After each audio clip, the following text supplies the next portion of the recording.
सोनपुर गांव के लोग गरीब होने के साथ साथ बहुत ही भोले भाले थे। वे अपनी जरूरतों के लिए अक्सर सेठ धनीराम से कर्जा उठाते रहते थे। धनीराम बहुत ही चालाक स्वभाव का था। वो गांव वालों को कर्जा देकर बहुत ठगता था। एक एक करके सभी गांव वाले चौधरी धनीराम के कर्जदार होते जा रहे थे। फिर एक रात जब सभी गांव वाले अपने घरों में गहरी नींद में सो रहे थे। माँ पंखा चलाओ ना, गर्मी से बहुत पसीना आ रहा है और मच्छर भी काट रहे हैं।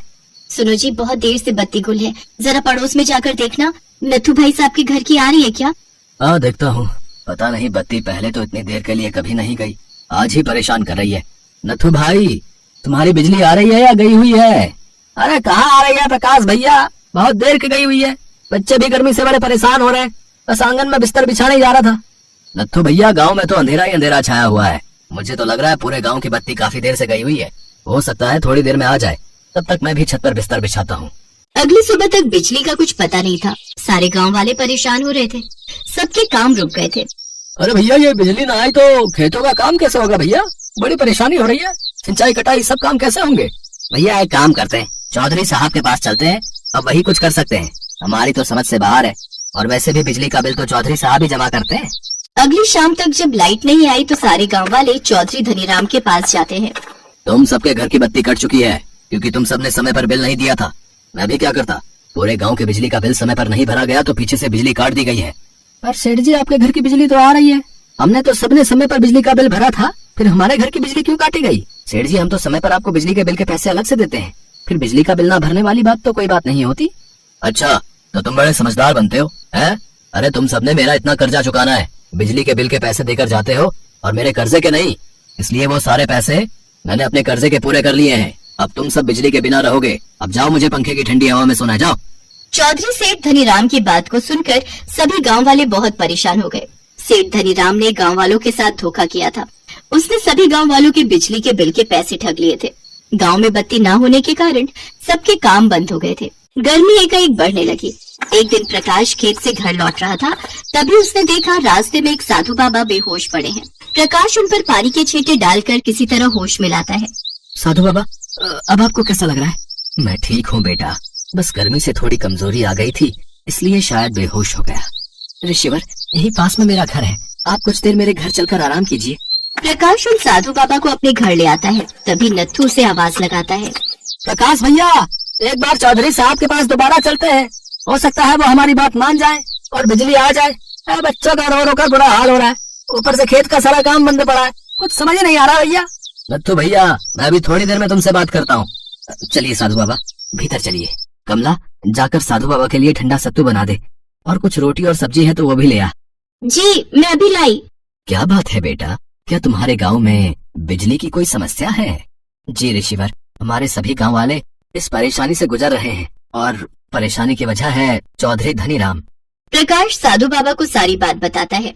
कुछ देर बाद कमला भोजन और सत्तू बनाकर ले आती है।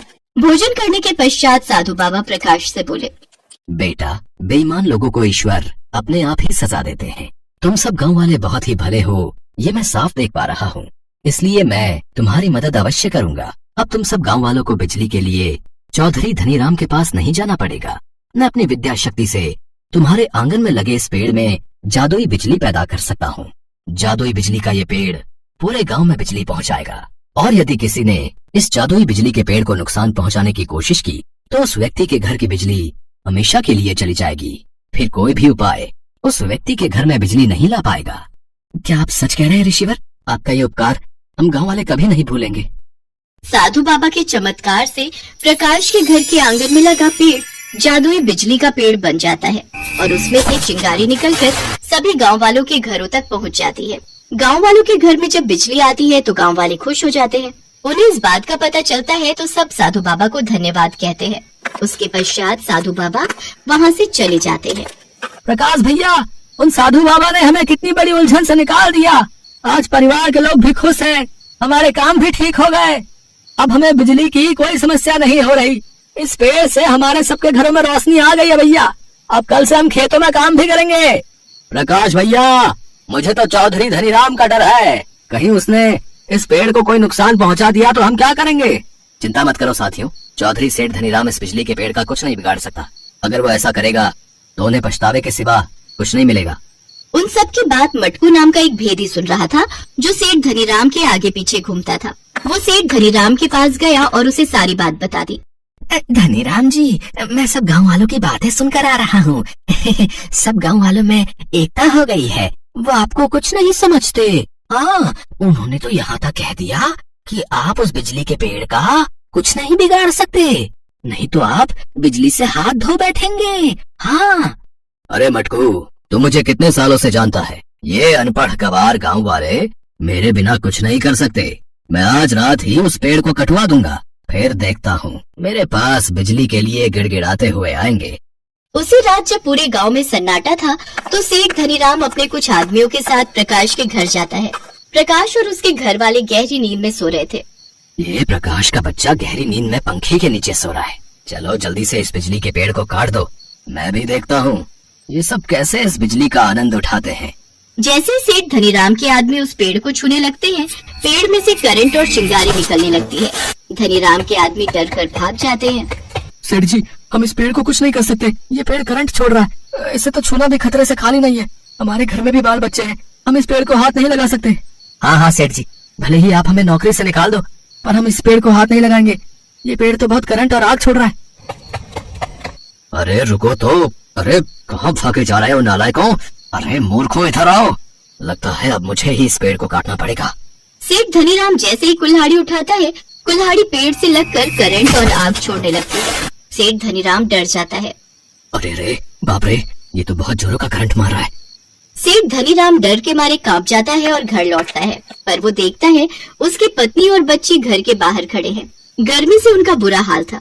अजय कहाँ चले गए थे इतनी रात में? जरा पता करो, पूरे गांव की बिजली आ रही है, सिर्फ हमारे घर की बिजली गायब है। ऐसा कैसे हो सकता है? क्या हमारे घर की बिजली चली गई? ये कैसे हो सकता है? तुम्हें अपने किए पर पछतावा है, इसलिए ये बिजली वापस आई है। अब सब गांव वालों के बिजली के बिल तुम्हें जमा कराने होंगे, ताकि गांव की भी बिजली लौट सके, वरना फिर से तुम्हें इस बात की सजा मिल सकती है। मैं वादा करता हूँ साधु बाबा, मैं अब कभी भी बेईमानी नहीं करूंगा। अब पूरे गांव में बिजली रहेगी। साधु बाबा, अब से धनीराम जी ने हमें बिजली देने का वादा किया है, तो आप मेरे घर के आंगन के पेड़ से जादुई बिजली हटा दीजिए, ताकि फिर कोई उस पेड़ को नुकसान न पहुंचा सके। प्रकाश के कहने पर साधु बाबा पेड़ से जादू हटा देते हैं। उस दिन से पूरे गांव में बिजली आ गई थी। अब समय पर सेठ धनीराम सब गांव वालों के बिल जमा करता था। अब उसने बेईमानी करनी भी छोड़ दी थी। ये देखकर गांव वाले बहुत खुश थे। पूनम बनारस शहर में अपने पति मनोज और सास के साथ रहती थी। पूनम का पति जिस फैक्ट्री में नौकरी करता था वो बंद हो गई थी, जिसकी वजह से मनोज के पास अब कोई काम नहीं था। एक दिन पूनम ने मनोज से कहा, सुनो जी, क्यों ना हम अपना ही कोई काम शुरू करें? आपको तो पता ही है कि मैं अच्छा खाना बना लेती हूँ, और मैंने सुना है आजकल ढाबे और होटल का काम बहुत चल रहा है, और हमारे इस एरिया में कोई ढाबा नहीं है। हम अपना ढाबा खोल लेते हैं। पूनम, तुम्हें पता है हमारे पास अभी इतने पैसे नहीं है कि हम कोई काम शुरू कर सके, और ढाबे पर लगाने के लिए हमें पैसे चाहिए। हमें सब कुछ देखना पड़ेगा, और जब ग्राहक हमारे खाने को पसंद करेंगे उसके बाद ही हमारी कमाई शुरू होगी। पैसों की चिंता आप मत करो। शादी के बाद माँ ने मुझे जो सोने की चेन और अंगूठी दी थी, हम उसे बेचकर पैसे इकट्ठे कर लेंगे। पर इस तरह मैं आपको मायूस बैठा नहीं देख सकती। मैंने आपसे शादी की है तो आपका हर दुख सुख में साथ निभाना मेरा कर्तव्य है। माँ अन्नपूर्णा का नाम लेकर हम अपना ढाबा शुरू करते हैं। देवी मैया हमें अपने आप इस काम में सफलता देंगी। तुम्हारी जैसी बहू पाकर हम धन्य हो गए पूनम। तुम इस परिवार के लिए कितना अच्छा सोचती हो। देखा, अब माँ जी भी हमारे साथ है। हम तीनों मिलकर ढाबे पर खूब मेहनत करेंगे। पूनम की हिम्मत देखकर मनोज को भी हिम्मत मिलती है, और कुछ दिनों में पूनम मनोज और अपनी सास के साथ मिलकर अन्नपूर्णा ढाबा नाम से एक ढाबा खोल लेती है। माँ अन्नपूर्णा, ये पहला भोग आपके लिए। आज आपकी कृपा से हमने ये नया ढाबा खोल लिया है। अपनी कृपा हमेशा हम पर बनाए रखना माँ। खाना तो बहुत ही स्वादिष्ट है? वाकई में इस ढाबे का खाना बहुत ही स्वादिष्ट है भाई, वाह। पूनम का अन्नपूर्णा ढाबा चल पड़ता है और ग्राहकों की भीड़ लगनी शुरू हो जाती है। पूनम, मनोज और उसकी सास तीनों मिलकर खूब मेहनत करते थे। सुबह से लेकर रात तक वो लोग ढाबे पर खाना बनाकर ग्राहकों को देते थे। ढाबे की बढ़ती बिक्री देखकर पूनम और मनोज दोनों बहुत खुश थे। पूनम, आज तुम्हारी हिम्मत की वजह से हमने ये ढाबे का काम शुरू करा तो आज चल गया। अब हमारी अच्छी बिक्री हो रही है। मेरा मन है कि तुमने मुझे जो सोने की चेन और अंगूठी बेचने के लिए दिए थे, मैं धीरे धीरे पैसे जोड़कर तुम्हारे लिए एक सोने की नई चेन, अंगूठी और कानों की बालियां भी बनाऊं। मेरा असली गहना तो आप और माँ जी हो। आप दोनों का साथ ही मेरे लिए सबसे ज्यादा जरूरी है। अभी मुझे कुछ नहीं चाहिए और आज ये सब कार्य माँ अन्नपूर्णा की ही कृपा से संभव हुआ है। आज उन्हीं के कारण हमारा ढाबा बहुत अच्छा चल रहा है। बस देवी मैया इसी तरह हम पर कृपा करती रहे। जय अन्नपूर्णा मैया। पूनम और मनोज दोनों ही बहुत खुश थे, पर अचानक एक रात बहुत मूसलाधार बारिश और आंधी तूफान आ जाता है, जिसमें पूरा ढाबा टूट जाता है। पूनम और मनोज बहुत दुखी होते हैं। उन्होंने बहुत मेहनत से ढाबा बनाया था, पर बारिश आंधी तूफान में सारा ढाबा टूट गया और जगह जगह पानी भर गया। पूनम ढाबे को ठीक करने की कोशिश करती है। वो फूट फूट कर रोने लगती है और माँ अन्नपूर्णा को याद करती है। अन्नपूर्णा मैया, मैंने आपका नाम लेकर ये ढाबा खोला था, पर हमारा ढाबा टूट गया, सारा काम खत्म हो गया, सब मेहनत बेकार हो गई। मेरी मदद करो माँ, मेरी मदद करो। नारायण नारायण। माँ, आपकी भक्त पूनम बहुत दुखी है, उसकी सहायता कीजिए देवी माँ। देवर्षि नारायण, मैं जानती हूँ पूनम का विश्वास मेरे से जुड़ा है। पूनम ने सच्चे हृदय से मुझे पुकारा है। मैं उसकी सहायता करने अवश्य जाऊंगी। आपकी लीला अपरंपार है देवी मैया। जय अन्नपूर्णा माता की। पूनम की प्रार्थना को सुनकर देवी अन्नपूर्णा उसकी मदद के लिए एक बूढ़ी औरत का रूप धरकर उसके पास आती है। बेटी, बहुत भूख लगी है, तुम्हारे ढाबे से कुछ खाने को मिलेगा? माँ, कल रात आंधी तूफान और बारिश में हमारा पूरा ढाबा टूट गया। अभी तो सब जगह पानी भरा हुआ है। चूल्हा गीला है, उसमें पानी भरा हुआ है, वो भी नहीं जल पाएगा। मैं आपको क्या खिलाऊं माँ? मेरे पास कुछ लकड़ियाँ हैं, इन्हें चूल्हे में डाल दो, ये लकड़ियाँ जरूर जल जाएंगी, फिर तुम इस पर खाना बना सकती हो। अगर ऐसा है तो मैं आपको भूखा नहीं जाने दूंगी। आप मुझे लकड़ियाँ दे दो, मैं चूल्हा जलाने की कोशिश करती हूँ। बूढ़ी औरत के द्वारा दी हुई लकड़ियों से चूल्हा जल जाता है। जिस चूल्हे में पानी भरा हुआ था, वो बूढ़ी औरत की दी हुई लकड़ियों से जल पड़ता है। ये देखकर पूनम, मनोज और उसकी सास हैरान रह जाते हैं। पूनम गरम गरम खाना बनाकर उस बूढ़ी औरत को खिलाती है।